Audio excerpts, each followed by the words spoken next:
Welcome to this episode of The Wolf and the Shepherd. Today we have with us a couple of guys from the Freshman Circus, a new show that has debuted. I think we're on episode 2 right now as it's dropped. And it's going to be fun because we have Gary and Gary with us. We actually have Gary McKee and Gary Miceli. So during this interview, I'm actually going to use their last names so we can keep all this square and everything. But Gary and Gary, thanks for joining us. Thank you so much for having us. Thank you. Yeah, likewise. Thank you for having us. Yeah. So I've got a couple of questions that I'm going to direct towards Gary Miceli to begin with. So Gary McKee, if you can just, hang out and, get some beer and, kind of sit back and enjoy yourself while we're talking about this, I'd appreciate that. And then we'll get into some of that. But I got to ask, Gary Miceli. Yeah.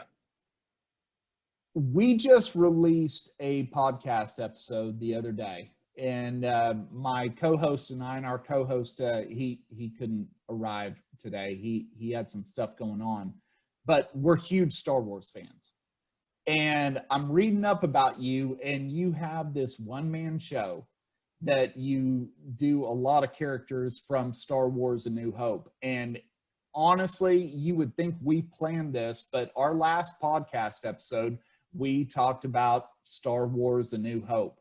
I need you to walk me through how you created this one-man show about Star Wars: A New Hope and what you did.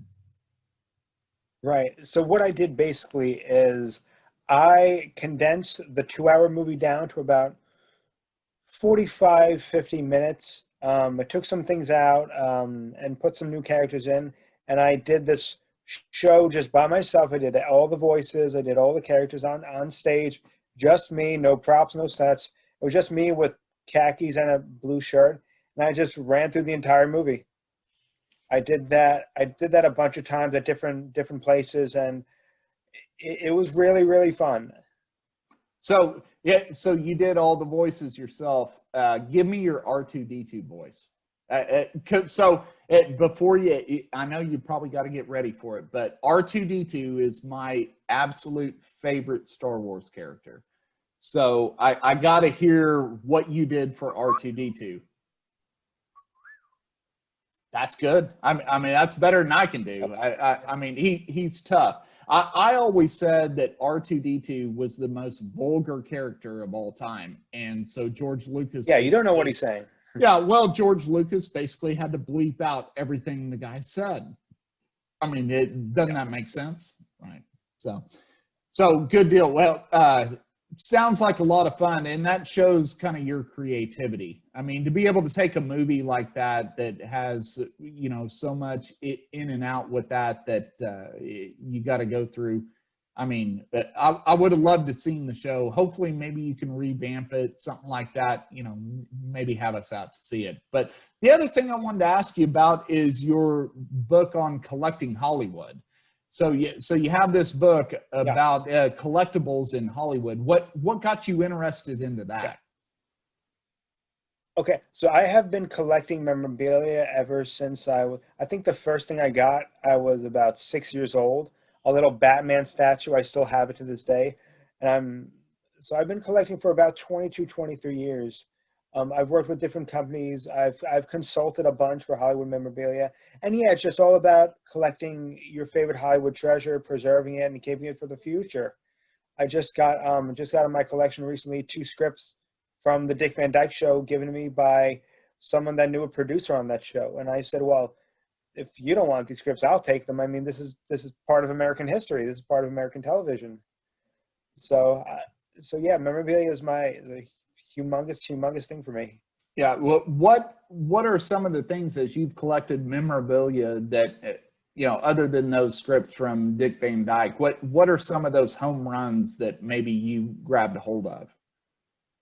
Right. So right now, as it's standing, I have the biggest collection of Inspector Gadget movie memorabilia in the world, and that includes the U.S., U.K., and other places overseas. Collection with Matthew Broderick's 2 of his hats, his badge, his coat, his shirt, and a bunch of Dr. Claus stuff and some production artwork and some autographs. And Yeah, that was amazing. That was basically my prime joy because I remember seeing that in I believe 1990, 98 or 99 when it came out in the movie theaters, and I said, I need that stuff. And over time, you talk to the right people and I tried my hardest, and I was able to find some of the items that were used in the film. gotcha.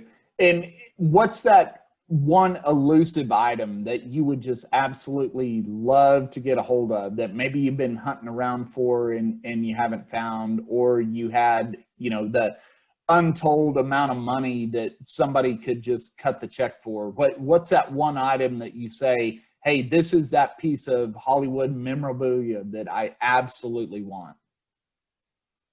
Right. So my thing was I always wanted to see the ruby slippers.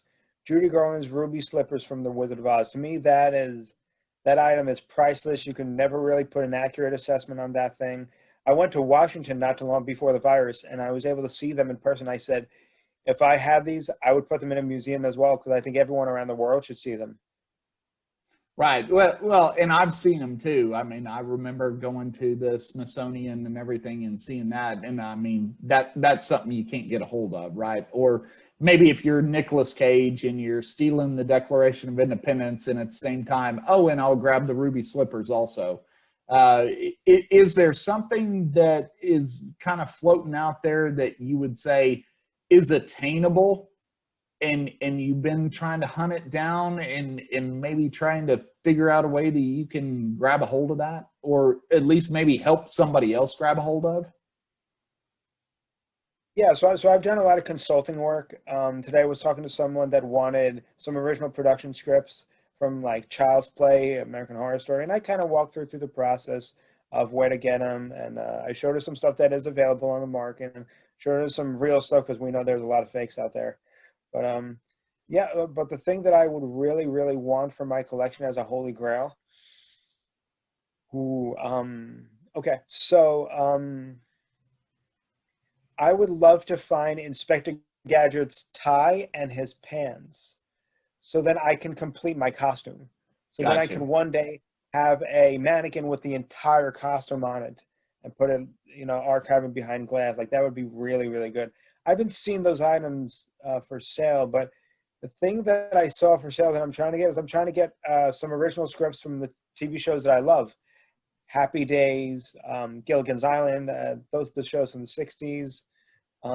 Those are what I'm trying to hunt for right now. So how do you differentiate between the fake stuff and the real stuff? I mean, that's got to be tough, especially with scripts that are on paper. So how do you validate the fact that this is a real script and not something that somebody printed off on old paper or something and made try to look original? Right, you're absolutely right. I can go online and type in MASH season pilot PDF, and I can get a MASH script printed out, and I can sell it to you and say, yep, I got a real. But it all comes down to provenance. Know who you're buying from, knowing where it came from.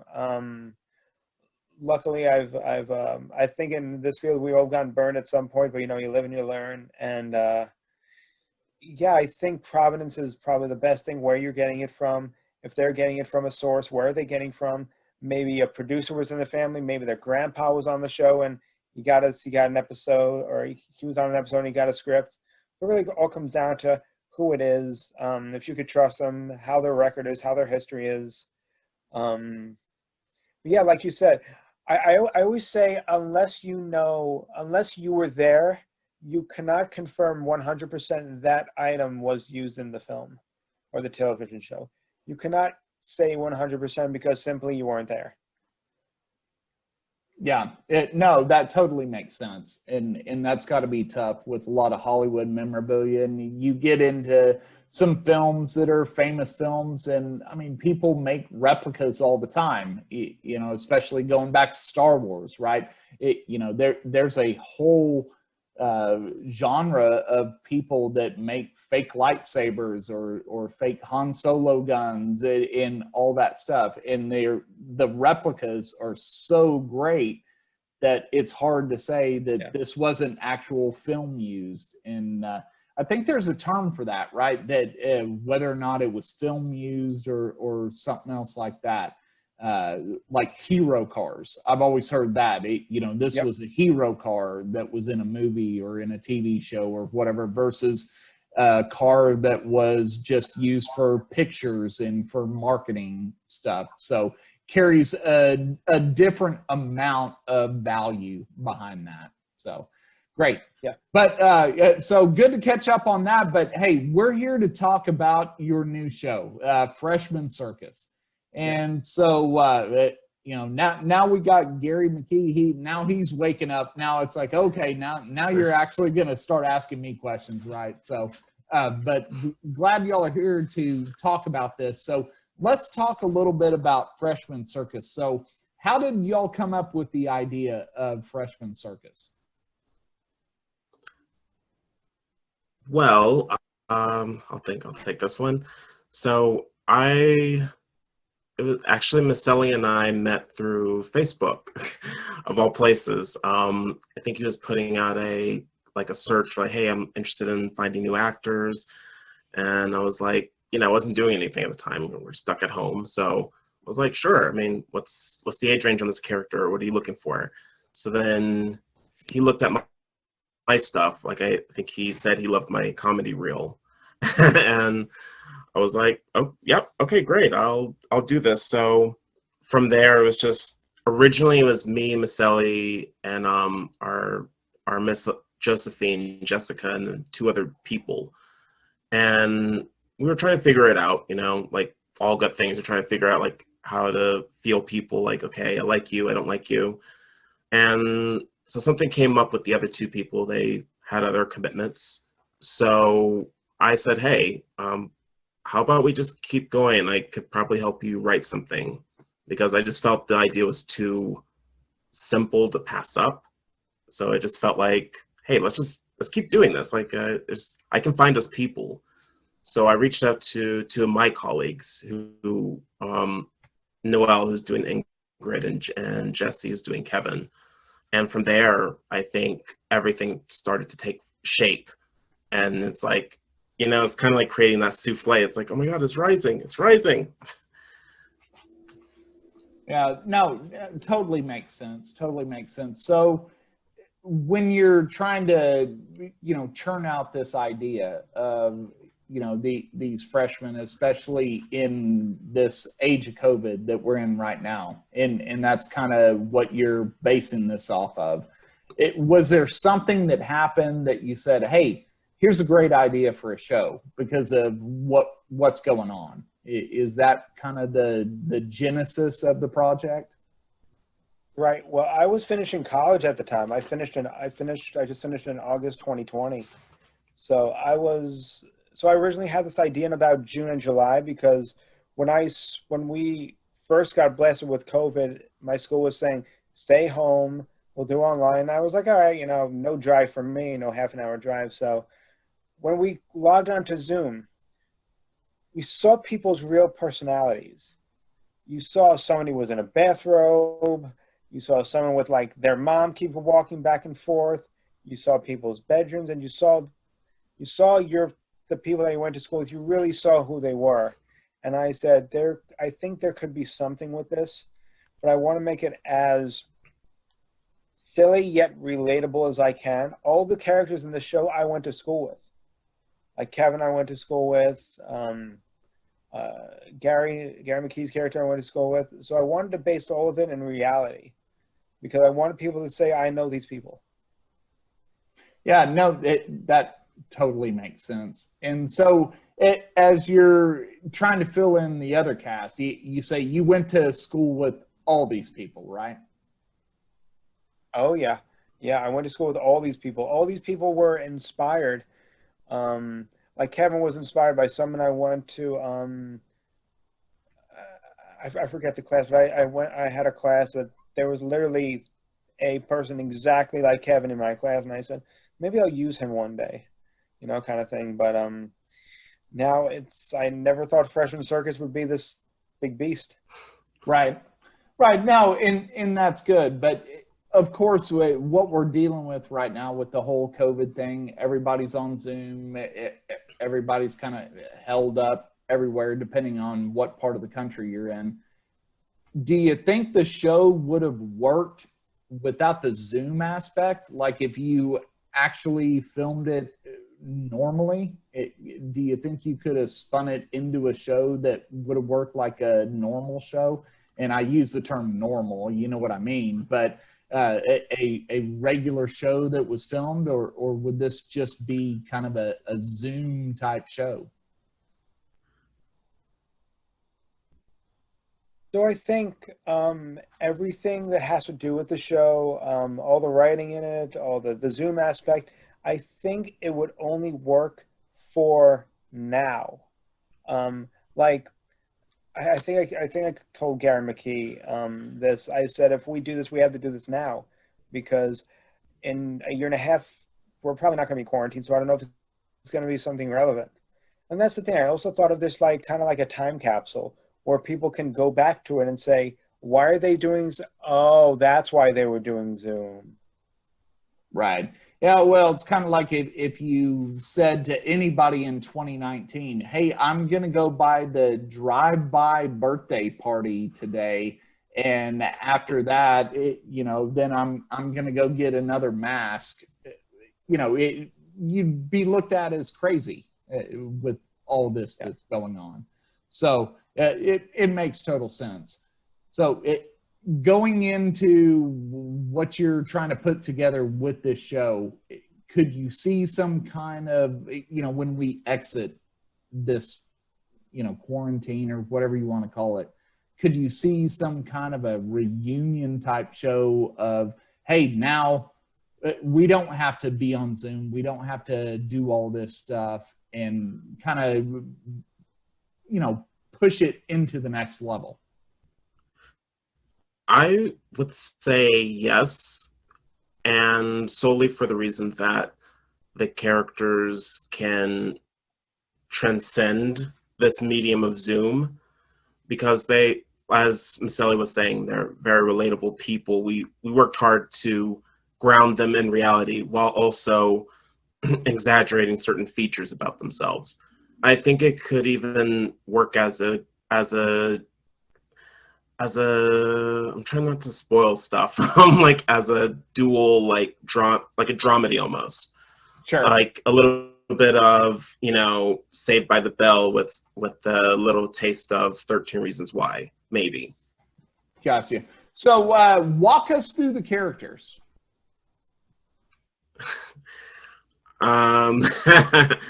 So I'll start with mine. I play Noah Beckett. He's a gamer, hacktivist, future, probably anarchist in making. He's very guarded and is very skeptical of his classmates. He thinks highly, I would say he thinks highly of himself and not so much of other people until he gets to know them towards the end. And then there's Ingrid, who's played by Noelle Gibson. She's this super hippie vegan girl who's into nature, flowers, and peace. And then we have Kevin Jones, who's this wannabe musclehead who's into everything Joe Rogan. Like if Joe Rogan says jump off the lake, that's what Kevin's doing.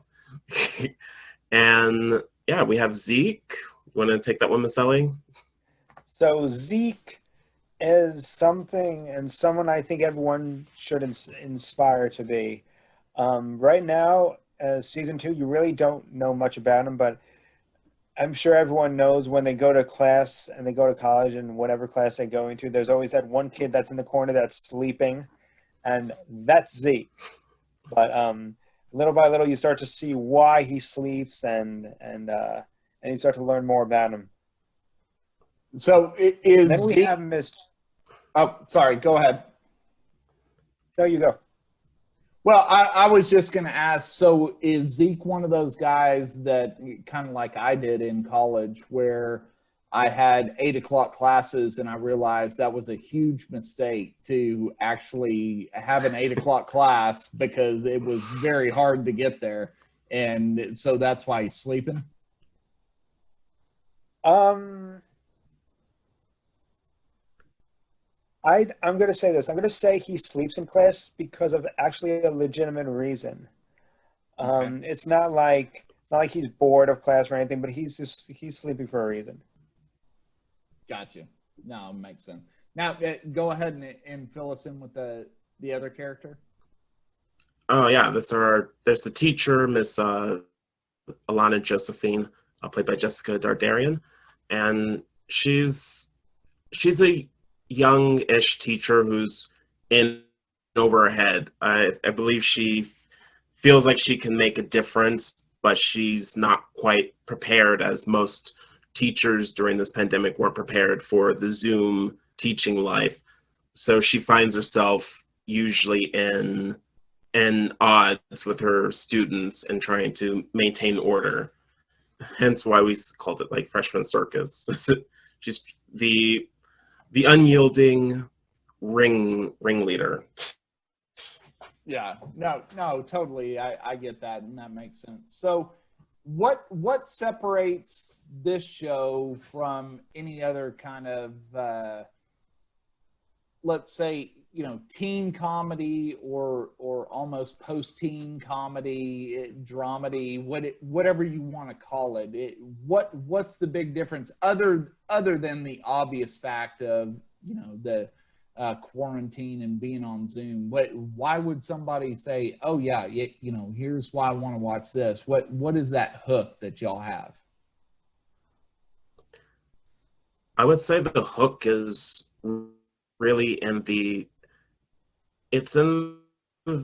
interwoven storyline that we came up with, where it's not, although the characters may be cliche, the story and the things that these individuals have gone through aren't.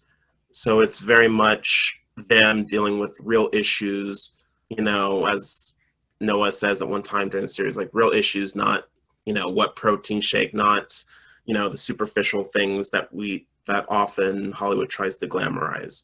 So it's real freshmen dealing with real issues of, well, how am I going to get through this? They're essentially on their own. It's a whole new world, and I think that's what's going to be the drawing factor in getting people to look at it, that they're experiencing these new hoops and hurdles with the characters. Yeah, gotcha. So why did y'all decide to release it like on a weekly basis? So so you got two schools of thought here, right? And especially with Netflix and Hulu and Amazon Prime, you've got one of two choices. Either the entire season drops and then you can binge watch it, or you have shows like The Mandalorian, for instance, on Disney Plus, where they do that traditional, once a week you get an episode dropping, and y'all have chosen to go ahead and go with that once a week. We'll drop an episode. Was there any thought put behind that? Where did you figure out that, hey, we're not going to drop this so you can binge watch it. We're going to do it, one episode a week. When we initially were talking about doing the whole drop, as in, hey, let's just drop the entire season, all 8 episodes. They're manageable. It's not like you're watching a like You on Netflix or even Brooklyn Nine-Nine on Peacock. What it was mainly to build up the audience, like to get them behind each episode, and hopefully our goal is that once we build up enough, viewership and audience, that eventually we may down the road like start releasing the entire season just for them, so that way we can get more word of mouth, more eyes, more viewership, more fans. We really doing this for them, not so much for us. Yeah. Well, Yeah, no, I think that's. now go ahead. I was gonna say, I think that was what really inspired me to do the show is I said I want to do something that's lighthearted, that's funny, that can help people go through this thing right now, because COVID doesn't care who the hell you are. It doesn't care if you're rich, doesn't care if you're, it doesn't care. Everyone is going through this. People around the world are going through this. So I think if we're able to take some kid out there that's like 15 or 16 and take him out of his problems and just to focus on us and to make him laugh for 8 minutes and not, I mean, that's everything. I mean, the fact that so many kids now are missing their friends and missing people and don't have that opportunity is really important. And I think that for me, especially, I just really wanted to help people forget what they're going through and help people forget. No, I think that's very important. I'm not going to mention the name of the show because I don't want to drag them through the mud. But there's a show that my wife and I used to watch, and I say used to watch. I think she still watches it, but I refuse to watch it because they went from the normal aspects of life to now it's all about COVID. It's all about wearing a mask and this, that, and the other. And I said, we deal with this every day. Entertainment is supposed to be an escape. And if I have to watch this on some show and see that virtue signaling about, oh, wait, we're going to do a virtual hug and, oh, let me give you a virtual high five or whatever. Wait, we're doing that every day. We don't need to see that on TV. And what y'all are doing is basically saying, hey, here's what's really going on right in here because you didn't have your show before this happened. So I do see that difference, and I think it is important, but there could be an argument said, how do we get out of this? I mean, let me ask you all that. How do we get out of this? That's a question for Dr. Fauci. Yeah. Are you talking about like out of, the Zoom type, like how it's taking over our interpersonal relationships? Is that, yeah, well, what you're aiming at? Yeah, if you stop and think about it, there's a lot of people, my son included, who has a lot of friends on Xbox Live, right? And it's easy to have the friends. I mean, I've never met you two guys, but we're sitting here, we're talking on video chat, right? And if we were doing a normal everyday interview or whatever, you'd probably be in our studio and we'd be sitting around, you'd be drinking alien ale beer with me out of our tap and everything else, and I'm sure you'd probably enjoy that. But then we've got to get past that. We've got to look forward to say, hey, this is going to be over eventually. Let's hope, right?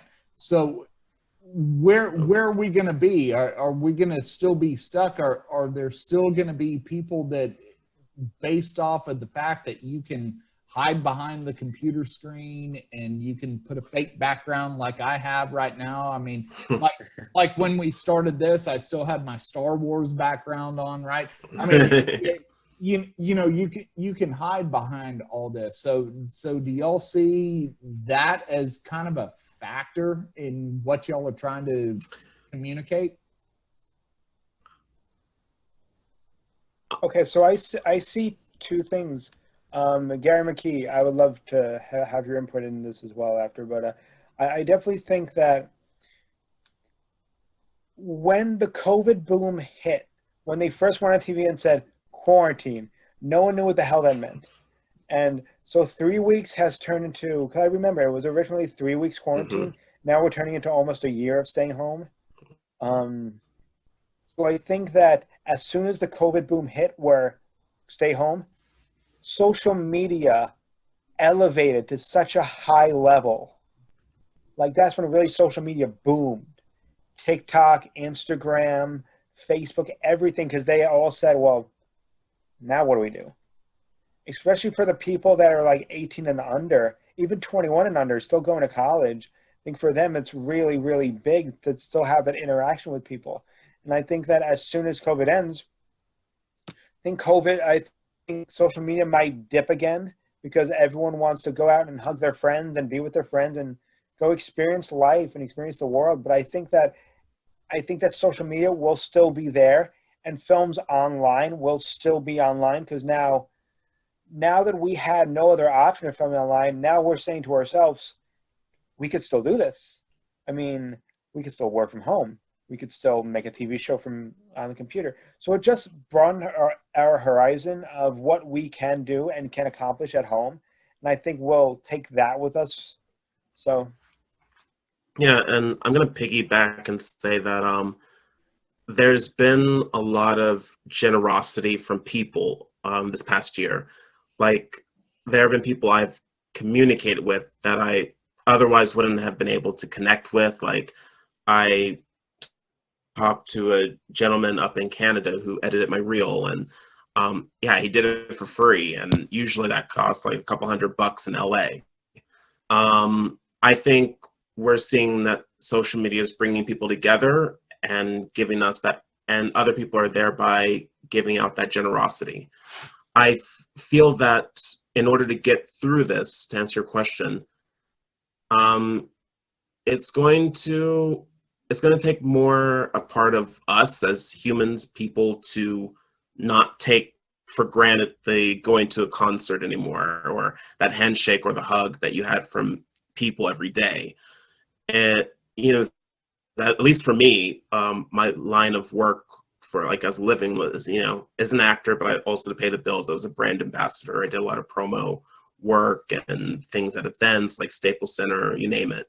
So I was always in front of people, connecting with them, talking to them, and just having a good time. And looking back, there are a lot of things that I did take for granted that moving forward, I won't, such as the hug and the handshake and the high five.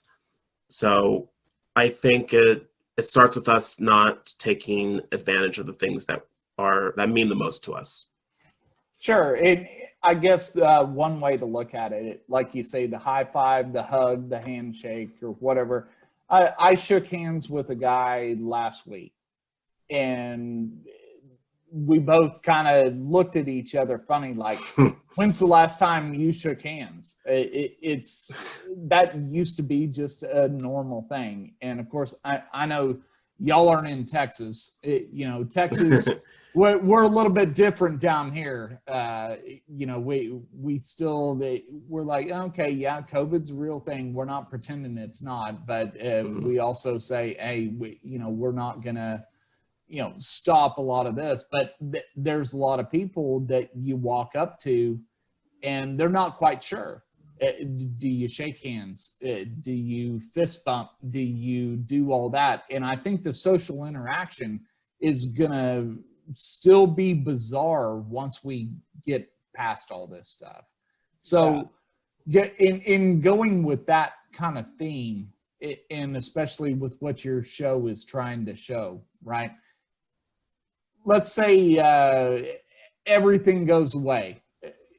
You've released your show, you've released all episodes, and magically, COVID's gone. Could you have season 2 of your show the way you're doing it now, or would you have to change season 2 and say, now we got to change this? You know what? I would say that it would change, and more of it wouldn't be school, but it would just be like a group text almost, like a consistently changing group text of people still figuring out how to communicate and how to navigate, almost like a support group. So I feel like it could work in that sense where we could have a coming together and then maybe film individual scenes like outside and then just make it like intermix it together. I agree. I definitely agree with Gary, because Gary even knows that, Max, the whole video thing has been around for a while. The whole FaceTime. I remember I Uvu'd with someone back in 2009, So, this thing has been around for a while, but it's crazy to think that before the pandemic, no one knew what Zoom was. Zoom was around. No Right. one knew how to use it, but now everyone knows how to use it. Yeah, and wouldn't we all have liked to had a little bit of stock in Zoom before all this happened? Yeah. Yes. Because and yeah, you're right with Skype. I mean, Skype's been around forever. For a long time. You've had FaceTime and you've had all this. And I remember way back in the day, I mean, I'm obviously older than you guys, when cameras came out that you could plug into the computer and actually do some video chat, and it was ugly. And I mean, now Zoom has made it better, and we keep progressing farther and farther to make it smoother and everything, but it still doesn't replace being in person with people. It never will. It never will. Yeah. And I think Gary will agree that the Zoom thing is great. Doing the TV show, everything is great, but it doesn't replace being in front of somebody and interacting with someone and bouncing off of them in person. I mean, Right. that's a completely different energy.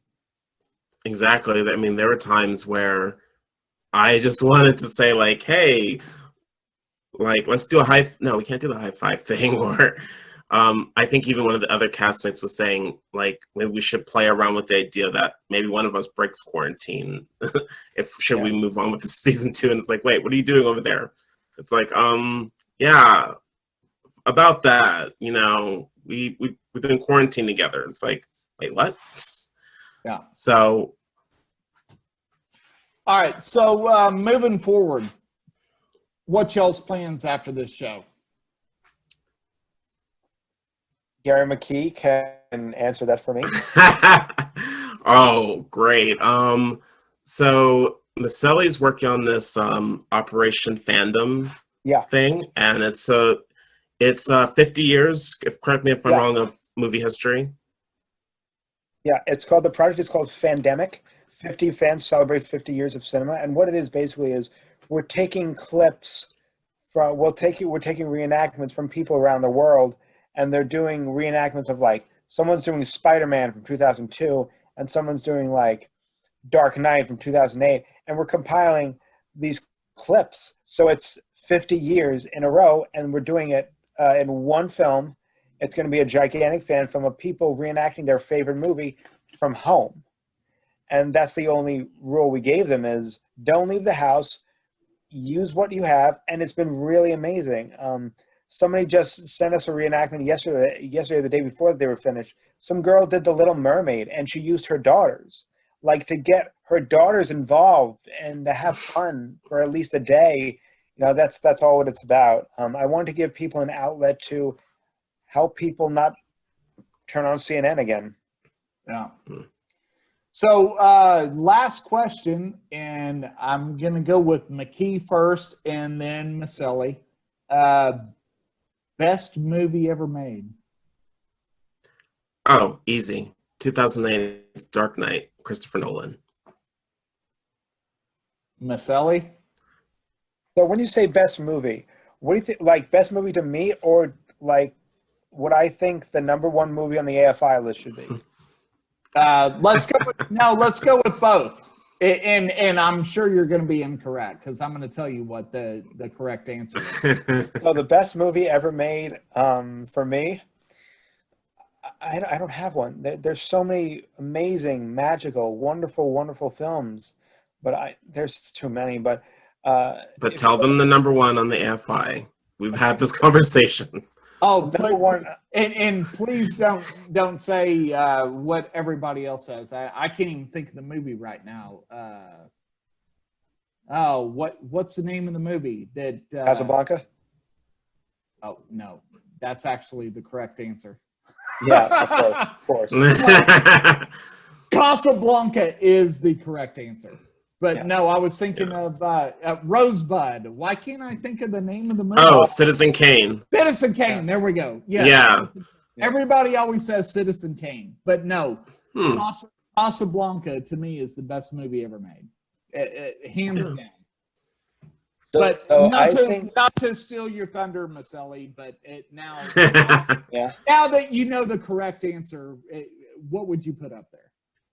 So I think there's one movie that I think will be number one for me, and it should be on the list as number one. So I'm going to say this movie has inspired people and entertained people for 80 plus years. This movie has inspired kids, adults, everyone in between, grandparents. People love this movie. And if you look at this movie, the costumes are masterpieces, the sets are masterpieces, Technicolor was a masterpiece, the casting was unbelievable. Has to be The Wizard of Oz. Okay, so well, you would make my wife happy with that because that would be her answer. It's always Wizard of Oz, and so every time I force her to watch Casablanca, I have to watch Wizard of Oz, but I can't stand it. I just can't stand the singing and all that. I love a good musical. I do. When musicals are put together well, I do like it, but I can't stand all the singing in that. So, well, Gary, please let everybody know how they can find the show, find you on social media, all that good stuff. So it's plug time. So I'll let whichever Gary wants to take care of this and make sure everybody knows how to find you. Okay, well, you can find the Freshman Circus on YouTube just by going on Freshman Circus. We also have our page up on Instagram and Twitter and Facebook at Freshman Circus, just all one word. And you can find me on Instagram, Twitter at Gary_McKee 2. And I'm also have my actor's website, GaryMcKeeActor.net. Yeah, and you could find me just on IMDb. Type in my name and you'll find me, and that's it. All right, well, great guys. Well, thanks for joining me today. Really appreciate it, and lots of luck to y'all. And everybody needs to. Thank you so much for having us. Yeah, everybody needs to check out the Freshman Circus. And so one thing we didn't talk about, but I've got some signed posters from them, and we're gonna talk about a little contest that's gonna come out here shortly after we release this, and we're gonna send those to y'all. So thank you, Gary, for sending those, and we're gonna hang one up in the studio. Of course. So thanks for tuning in to this episode of The Wolf and the Shepherd, and we'll catch you on the next one.